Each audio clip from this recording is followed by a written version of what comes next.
माननीय प्रधानमंत्री श्री नरेंद्र मोदी जी की दूरदर्शी नेतृत्व यह सुनिश्चित करती है कि जो भी हम खर्च कर रहे हैं उसका हर एक रुपया अर्थव्यवस्था को मजबूत करने के लिए, नागरिकों को सशक्त करने के लिए और एक सशक्त भारत के निर्माण के लिए ही खर्च होता है, उसका योगदान होता है।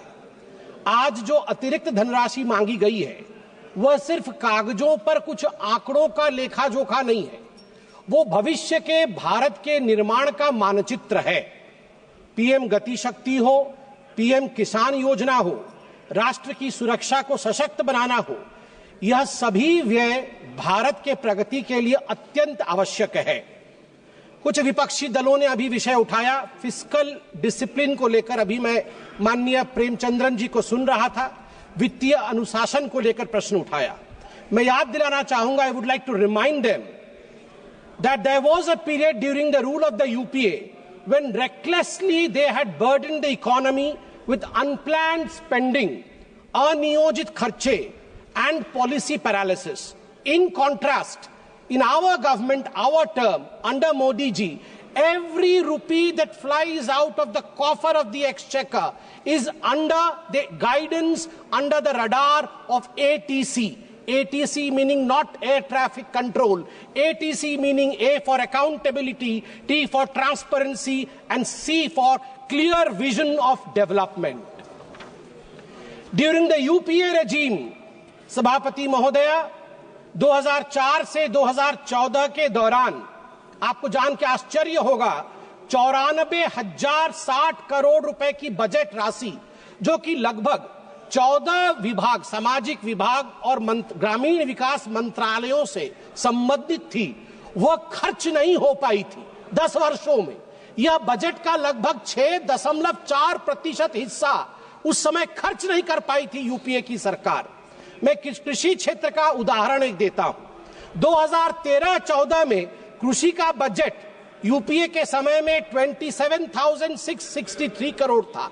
अब वह 5 गुना बढ़ करके 1,37,756 करोड़ हुआ है। फर्टिलाइजर की जो उर्वरक की जो सब्सिडी है वह भी 5 गुना बढ़ा है। अभी हाल फिलहाल में बिहार के भागलपुर से 19वां प्रधानमंत्री किसान सम्मान निधि में लगभग 10 करोड़ किसानों के लिए 22,000 करोड़ रुपए प्रधानमंत्री जी ने रिलीज किया। मैं याद दिलाना चाहूंगा कि एक उस समय की कहानी थी जिस समय कर्ज माफी की बात कांग्रेस पार्टी करती थी। एक मंत्री थे, उनके ट्रेजरी बेंच में उस समय बैठते थे, मैं उनका नाम नहीं लूंगा, बहुत बड़े मंत्री थे। उन्होंने आईटी एग्जेम्पशन के लिए, इनकम टैक्स एग्जेम्पशन के लिए, मैं कृषक हूं और मैं कृषि से भी अर्न करता हूं, 7 करोड़ रुपए का गोभी गमले में उगाया था। गमले में 7 करोड़ रुपए की गोभी उगी थी। सोचिए कैसे 7 करोड़ रुपए की गोभी उग सकती है गमले में, ये मुझे नहीं पता है।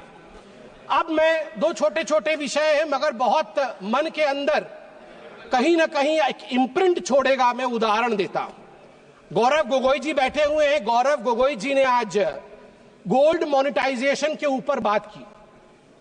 मैं 2 हेडलाइंस लेके आया हूं। पहला हेडलाइन है इंडियन एक्सप्रेस का मुंबई से जो छपा था जुलाई 8, 1991 का हेडलाइन है और ये लिखा है शंकर अय्यर ने। हर कोई इसे सुने और पढ़े भी। Secret sale of gold by the Reserve Bank of India. 21,000 kg of metal airlifted to coded destination. एक समय था 1991 में राजीव गांधी ने और कांग्रेस पार्टी ने चंद्रशेखर जी की सरकार से हाथ खींच लिया था। उस समय लिक्विडिटी की अभाव थी, देश में एक त्राहिमाम की सिचुएशन बनी थी अर्थनीति में, और उस समय पहली बार हिंदुस्तान के ऊपर वो त्रासदी आई थी कि देश के सोना को 67 टन ऑफ गोल्ड इसको गिरवी रखा पड़ा था। और शंकर अय्यर जी कहते हैं कि मैं मुंबई के एयरपोर्ट में देख रहा था, चुपके गाड़ियां आ रही थी आरबीआई की और हिंदुस्तान के सोने को एयर इंडिया के एयरबस में लोड किया जा रहा था, हिंदुस्तान के बाहर भेजा जा रहा था। आप सोच के देखिए। और दूसरा हेडलाइन सभापति महोदया में पढ़ना चाहूंगा 31 मई 2024 का, RBI brings back home 100 tons of gold from United Kingdom. Narendra Modi ji के नेतृत्व में, नरेंद्र मोदी जी के नेतृत्व में 1 लाख केजी सोना, 1 लाख केजी सोना बाहर से 2024 मई को हिंदुस्तान वापस आता है।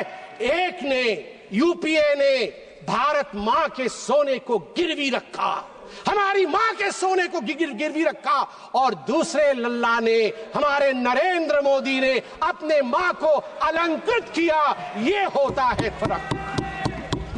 मैडम सभापति महोदया, मैं एक छोटा सा उदाहरण देके अपने विषय को समाप्ति की ओर ले जाऊंगा। मैं एक और उदाहरण देता हूं। पूरे इस सप्लीमेंट्री ग्रांट में power grid corporation of India limited PGCIL के लिए अधिक व्यय की मांग की गई है, मिनिस्ट्री ऑफ पावर के अंतर्गत आता है। मैं एक हेडलाइन पढ़ता हूं, जुलाई 31, 2012 का 3 ग्रिड, मुझे याद है अभी निर्मला सीतारमन जी आएंगी। निर्मला सीतारमन जी उस समय प्रवक्ता थी, पार्टी की, बैठी हुई थी एक चैनल के डिबेट में। अचानक अंधकार हो गया, अचानक अंधकार हो गया, डिबेट बीच में बंद हो गया और 22 राज्यों में, 22 राज्य में अंधकार हो गए थे, क्योंकि 30 और 31 जुलाई 2012 को नॉर्दर्न ग्रिड, ईस्टर्न ग्रिड और नॉर्थ ईस्ट ग्रिड, तीनों ग्रिड फेल हो गए। 700 million people were plunged into darkness. 9% of the world population were plunged into darkness. TMC के लोग बैठे नहीं हैं। 200 मजदूर एक माइन के अंदर बंद हो गए। न जाने कितने लोगों ने जो वेंटिलेटर पे थे, उनकी जान उनको गंवानी पड़ी थी। और आज दूसरा हेडलाइन में पढ़ता हूं टाइम्स ऑफ इंडिया का, जून 3, 2024, India's come a long way since 2012. Outage, world's largest, even 250 gigawatt isn't a problem for India now. मई 30, 2024 को अचानक भारत की जो पावर की रिक्वायरमेंट थी वो सारी रिकॉर्ड तोड़ देती है। 250 गीगावाट हो जाता है भारत की पावर की आवश्यकता, मगर हमारा ग्रिड टूटता नहीं है, फेल नहीं होता है। World's largest unified power grid, ये हमारे नरेंद्र मोदी जी ने देश को बना करके दिया है, इसलिए मैं इसका समर्थन करता हूं। अंत में, आज मणिपुर के विषय में बहुत कुछ बोला गया है। मैं बहुत दुख के साथ कहना पड़ता है मुझे कि यहां कहीं ना कहीं जहां एक एकता दिखना चाहिए, उस एकता की कमी है।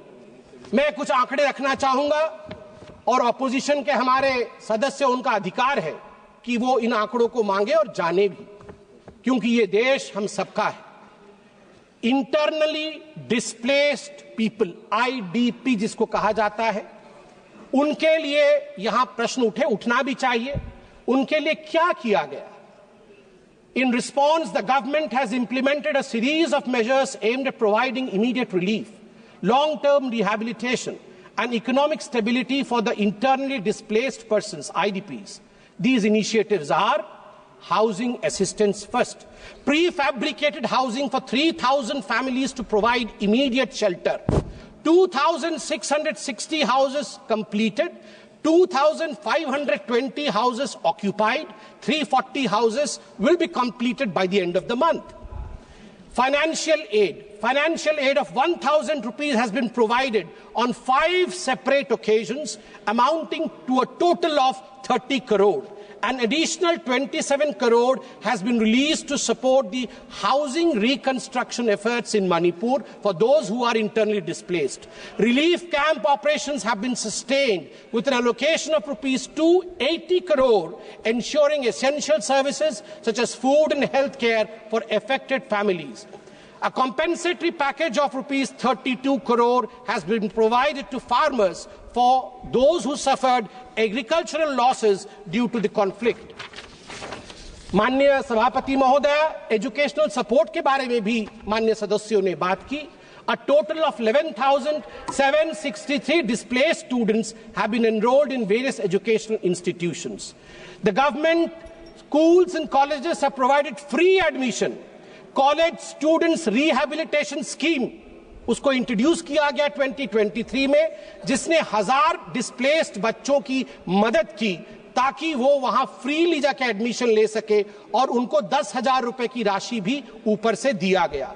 एम्प्लॉयमेंट और स्किल डेवलपमेंट डिस्प्लेस्ड लोगों के लिए 426 IDP led startups have received government support. ये स्टार्टअप के माध्यम से कई लोगों को नौकरी दी गई, जो अभी 500 इंडिविजुअल उसमें एनरोल हुए हैं हाल फिलहाल में। Cabin crew training in Delhi, जिसमें मैं धन्यवाद दूंगा air India, Indigo airlines, ministry of tourism को धन्यवाद दूंगा। उनके माध्यम से 500 बच्चे मणिपुर के जो डिस्प्लेस हुए थे उनको यहां प्लेस किया गया है। Free medical treatment has been provided to the IDPs at जेनिम्स। और ठीक उसी प्रकार हमारी जो गर्भवती माताएं हैं इन रिलीफ कैंपों में, उनके लिए भी हर संवेदना के साथ पूरी तरह की प्रोविजन की गई है। अंत में महोदया, मैं बस अपने भाषण के अंत में यही कहना चाहूंगा कि हमारे राहुल जी ने थोड़े दिन पहले, कल ही उन्होंने कहा कि वोटर लिस्ट में गड़बड़ी है। अभी अरविंद सावंत जी भी बोल रहे थे कि वोटर लिस्ट में गड़बड़ी। वोटर लिस्ट में गड़बड़ी नहीं है, आपके डेवलपमेंट लिस्ट में गड़बड़ी थी।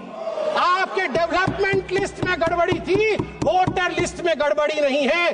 अभी हमने बताया आपको, अगर वैसा डेवलपमेंट आपने किया होता तो आज आप वहां नहीं बैठे होते। दूसरी बात, ये कांग्रेस पार्टी कहती है कि रोहित शर्मा अनफिट है।